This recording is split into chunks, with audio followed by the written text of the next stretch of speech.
Turabasuje abakunzi ba Rand Market 250 Nation, amahoro y'Imana bane namwe, Uwiteka akomeze abishimye. None aha ngaha tugiye kurebera hamwe ibisobanuro 10 by'inzozi zitandukanye, ariko kandi cyane turibanda ku nzozi zo kurota umugore utwite, ndetse turebe n'inzozi zo kurota umwana. Waba warigeze kurota inzozi nk'izi ngizi, ariko kandi wakanguka ukabura ubusobanuro bwabyo?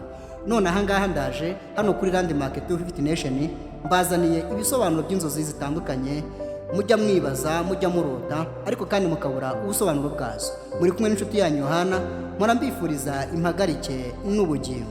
Aha ni kuri Rand Market 250 Nation, wahageze. Reka turebe ibisobanuro bya mbere. Kurota umwana wamfura. Ese waba wararyamye ukarota umwana, ariko kandi wakanguka mu nzozi ukabura ibisobanuro by'inzozi warose? None aha ngaha nje kuguha ibisobanuro. Kurota umwana bishobora gusobanura ibyishimo, icyizere, ndetse n'ibyifuzo byo kubona umwana mu buzima.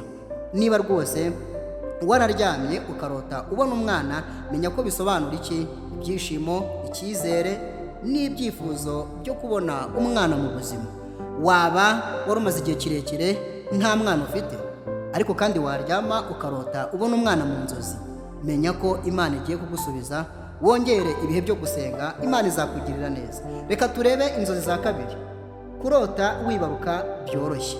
Ese waba wararyamye ukarota ubona wabyaye byoroshye? None aha ngaha nje kuguha ibisobanuro by'izo nzozi warose. Ndakwibutsa gukanda ku ijambo subscribe niba utarabikora rwose, niba uri mushya. Nawe wabikoze rwose uri wo gushimirwa, wakoze igikorwa cy'abagabo rwose ukwiye amashyi. Kurota wibaruka byoroshye bisobanuye iki? Akenshi bifatwa nk'ikimenyetso cy'amahoro yo mu mutima n'icyizere cy'ejo hazaza.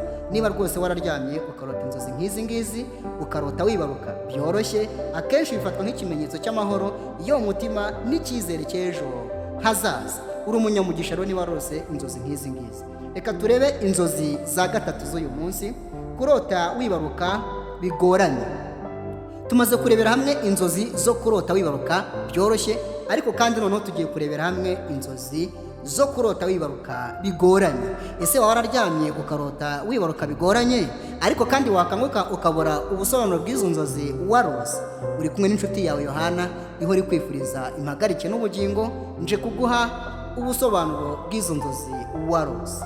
Kurota wibaruka bigoranye bishobora kugaragaza impungenge, bishobora kugaragaza ubwoba cyangwa stress bijyanye n'ubuzima, cyangwa se inshingano ziri imbere yawe. Niba wararose rero inzozi nk'izi ngizi, uri umunyamahirwe, umenya ibisobanuro.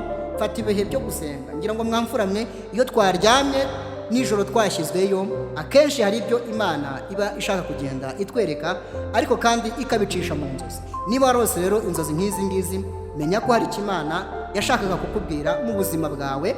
Urasabwa gufata ibihe byo gusenga. Kurota amazi menshi. Reka turebe umuntu wigeze kurota abona amazi menshi. Wamfura, ese waba wararyamye ukarota ubona amazi menshi, ariko kandi wakanguka ukabura ubusobanuro bw'izo nzozi warose?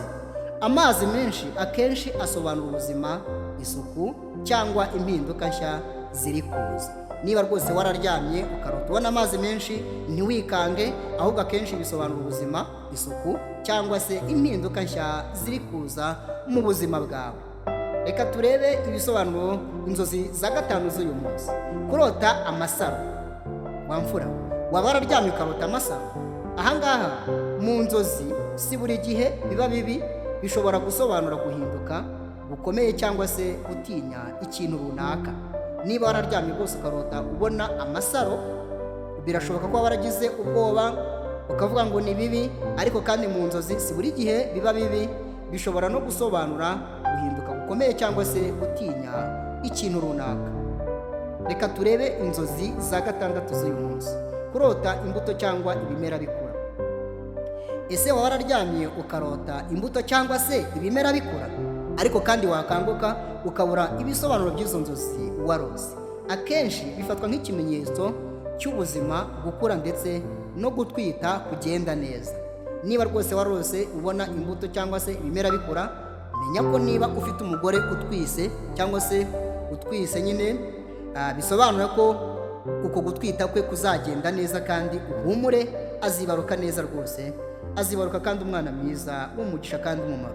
Ariko kandi ubusabwa gusenga Imana kugira ngo Imana igukomereze iryo sezerano. Hari impamvu waryamye ukarota rwose ubona imbuto cyangwa se ibimera bikura. Reka turebe inzozi za karindwi. Kurota umuntu aguha impano. Ese waba wararyamye ukarota umuntu aguha impano?